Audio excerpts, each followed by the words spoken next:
Okay, so welcome back to the channel. I know there's not really been a lot going on lately. I've not posted anything on there. Just been busy after Christmas trying to catch up with some work, which is good.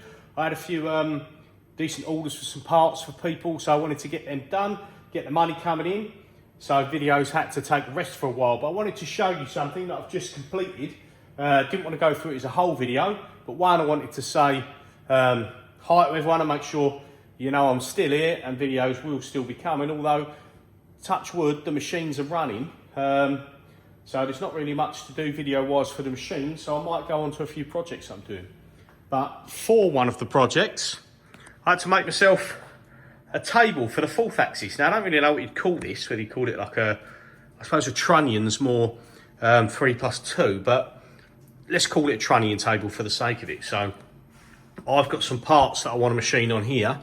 Billet runners. Now, a customer has given me a sample of some runners they had done, and basically I need to reproduce them. They've given me the files that need a few tweaks. Now, I've never done anything this complex before, so this is a whole new game for me, but I'm really looking forward to trying it. Now, obviously, I have known people to do these in two ops like that and like that for the outsides, and then put them on angle plates and come from the top and come from the other side. But I thought it'd be a lot better, as I've seen plenty of other people, Facebook, Instagram, YouTube, making these on tables like this. Now, ignore the side clearance because we are, this actual table, let's go, is it going to be that way? This actual table here was going to come to this edge and this was going to extend down. So we would have had another 50mm each side. So you would have had that sort of clearance, which would have been much better. So what we're going to do is we're going to make another plate, but I wanted to get this dialed in and get the actual design tried and tested, and I'd already bought this plate. So the reason we extended under here, let's get rid of these runners now. So the reason we extended under there is because it's going to make it a lot easier to change the plate. So we've got countersunk cap heads in each end, and in between these countersunk cap heads is holes for two dowel pins. So there's two there and there's two there, and obviously they correspond with the holes slash dowel pins that are in here. So these two parts will always line up nicely, butt up together, and then they can be bolted so you get it nice and true. Now, I also machined, if I turn this up here, you can see I machined this groove here and one on that side. Don't necessarily need both, to be fair. So that when I've got the table straight like that, I haven't machined the whole plate, but obviously I've got a true edge there to put my dial indicator along. When I loosen the whole fourth axis, loosen this end, and I can true the whole table up that way. And then also, when I spin the table up 90 degrees, I've got the same true edge that I can put the dial indicator along to make sure it's still okay when it comes up. Now, I've never dialed one of these in. I'm guessing you're going to have to go up and down here, go across there. I'm not too sure. It's going to take a bit of figuring out because, like I say, this is new to me. And considering I'm all sort of YouTube self-taught and everything over the last 2.5 years, I've never thought I'd be doing these sort of parts ever, to be fair, with my level of knowledge and skill set. I thought this would be way beyond me, but I always want to take the next step, always want to improve what I've got, always want to be able to offer more parts to customers when they come to me and ask me, can you do something? Right, okay, I can't do it now, but yes, let's make this part. Originally, I couldn't do fourth axis parts. Let's get a fourth axis when I could afford it. Got that, now let's do this table. So I'm really interested to do these parts.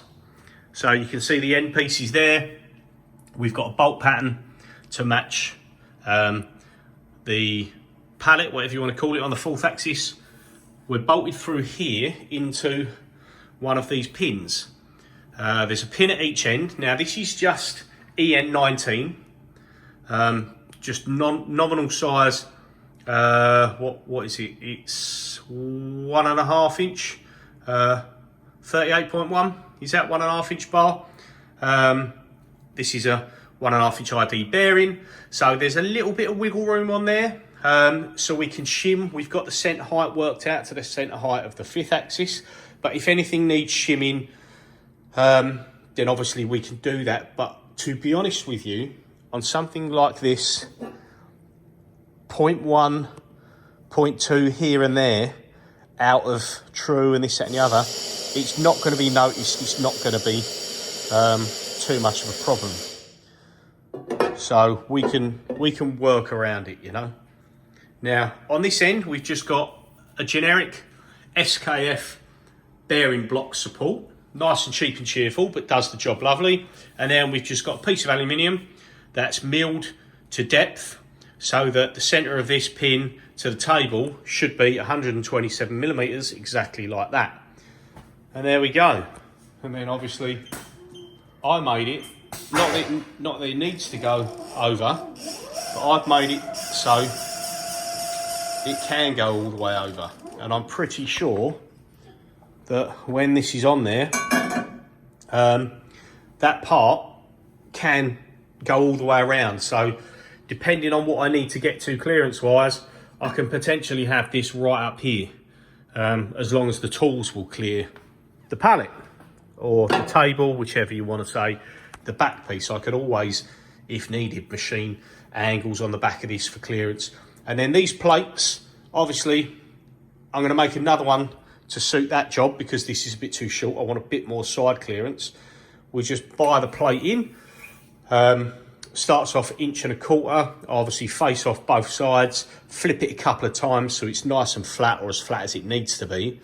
And then what I'll do is I'll mark out on my table the bolt pattern, so that I bolt the runners to this, so it's nice and secure, or as secure as it's going to be, before you start machining. Now it's relatively heavy. You can see it's 50 millimeters thick on both ends. I think I milled that down to 30 or 31 mil, 600 mil long. It's going to be 700 mil when we do the final plate. So it's got a bit of weight to it, but this 4th axis has no trouble flipping that around or spinning it around. And the actual block of material initially is going to weigh some, but we'll take out as much meat as we can as we go. So this is going to be my next major project. It's not something that I'm going to video step by step working it out, because you'll probably get bored of it, to be fair. If people want to see how I'm getting along with it, how I'm doing, or you want me to do some videos on first op, second op, skipping a few bits here and there obviously, because it's going to be pretty long-winded, and it's going to take me a fair old bit of learning, working out how to machine it and set offsets, etc, etc. But if you guys want to see it, then let me know in the comments. But otherwise, that's where I'm at. We've been making this, we've been making parts for customers, doing bits and pieces, some welding work, some fab work, and then I've been carrying on with the segmented tool holder, or tooling plate, which I see here. And we did have some issues with it flexing. This was all milled. Now these are perfect. They're really nice and true. This plate there was milled, and it had a slight curve to it. I did machine it, flip it, machine it, flip it, to try and keep it true, but it was out. And of course, if you're like 0.5 out here, then by the time you get out here, you're 0.5, and it made quite a difference. But we've got to take a little lick off that, because we actually trued the other side of this face to get it nice and flat. One thing I've noticed on this, if you put this on a surface plate, it's lovely. It doesn't rock, it doesn't move, it's brilliant. But you get play in this piece in the bearings. And this, we've had this in the mill, in the lathe. We've clocked it up on the back face, we've clocked it up on the ID at each end and the OD. And this is not, the bore's not true to the outside. Not by a lot, but it's like just under 0.1 out. So obviously you sell these plates to people, you want them to be flat. They need to be flat. That's fine. But one error that you're not going to be able to account for is this piece on people's machines. If the bearings are sloppy, you get wiggle, and obviously you've got run out on this. So I'm a bit concerned that people might say, oh, your plate's not flat, I put it in the machine, it's wonky, when it can actually be this that can be out a little bit. But you can't really see there, but doesn't show you much on the video, but we're pretty true. I didn't have a big enough straight edge, and because we took 0.25 off the underface of the main ring, we've got a 0.2 step there. But because I didn't have a huge straight edge, cheapest way to get a straight edge, go on eBay and buy some cheap old calipers, because these are ground on both sides. Now, it's not the ideal sense, but this is an old cast iron surface plate, and you can see is it called it flaking or whatever on there, and this is pretty good. I just use it as a toolbox because I bought it from an auction, and it was, I think I paid 80 quid for the plate. I don't use it as a surface plate, although really I should do, but I just put junk on it. But when you go across there, that is nice and true. Hey dog, you're waiting to go home. We're going in 2 minutes. 2 minutes. So you buy a straight edge, 900mm long, it's going to cost you hundreds. You go on eBay, buy an old vernier, and this was £30. Now, it's not ideal, because we need it to not sit there. But what we've got at the minute is ever such a slight bit of curvature still. So we're working on getting that out to get it perfect. We're going to tickle a little bit more off of this plate. But if you see, if I push it down on the centre, you can see we're actually raised above it, but you can see we got a little gap there, and you can see we've got a little gap there. Now they're pretty even.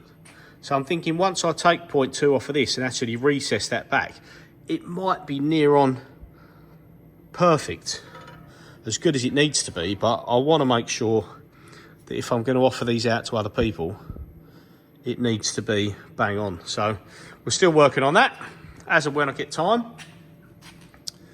So yeah, put this back over here, trying to get this in the way. So yeah, that's where we're at.